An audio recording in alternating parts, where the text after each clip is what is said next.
இப்போ நான் என்ன பண்ணுறேன்னு பார்த்தீங்கன்னா, ஈவினிங் ஸ்நாக்ஸ் தாங்க பண்ணுறேன் என் பேர பிள்ளைங்களுக்கு. அவங்க ஆசைப்பட்டு கேட்டாங்க, அதுக்காக பண்ணிகிட்ருக்கேன். இது வேறு ஒன்றும் இல்லைங்க, பன்னு தாங்க. 5 ரூபா டீ கடை பன்னு. இந்த பன்னில் வந்து முட்டை பொடி மாஸ் வைக்கிறேன். அதுக்கப்புறம் சீஸ் க்யூப்ஸ் இருந்தது, அதை துருவி வச்சுருக்கேன், அதை இதுக்குள்ளே வைக்கிறேன். அதுக்கப்புறம் கொஞ்சம் பன்னீர், அதையும் இதுக்குள்ளே வைக்கிறேங்க. வச்சு ஃபுல்லாக ஸ்டஃப் பண்ணுறேன். பண்ணிவிட்டு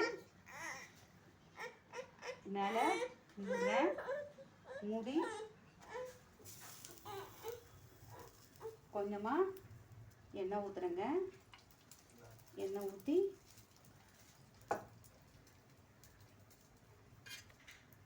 இப்போ பாருங்கள், நான் ஆல்ரெடி ஒன்று எடுத்து வச்சுருக்கேன். இப்போ பாருங்கள், நம்ம போட்ட ஹோல்ஸ் வந்து தெரியல, ஹோல்ஸ் தெரியல, இவ்வளோ அழகாக வந்திருக்கு பாருங்கள். இப்போ நான் உங்களுக்கு கட் பண்ணி காட்டுறேன், பாருங்கள் எப்படி இருக்குங்க. இப்போ பாருங்கள், நம்ம இது இங்கே ஒன்று வச்சுருக்கோம், ஆல்ரெடி பண்ணது இங்கே இருக்குது. இப்போ நான் இதை கட் பண்ணுறேன். பாருங்கள் எவ்வளோ சூப்பராக வந்திருக்குன்னு. இந்த மாதிரி நம்ம பண்ணி கொடுத்தோம்னா குழந்தைங்க அழகாக சாப்பிடுவாங்கங்க. ஓகேவா? வாங்க எல்லோரும் சாப்பிட்லாம். பாய்.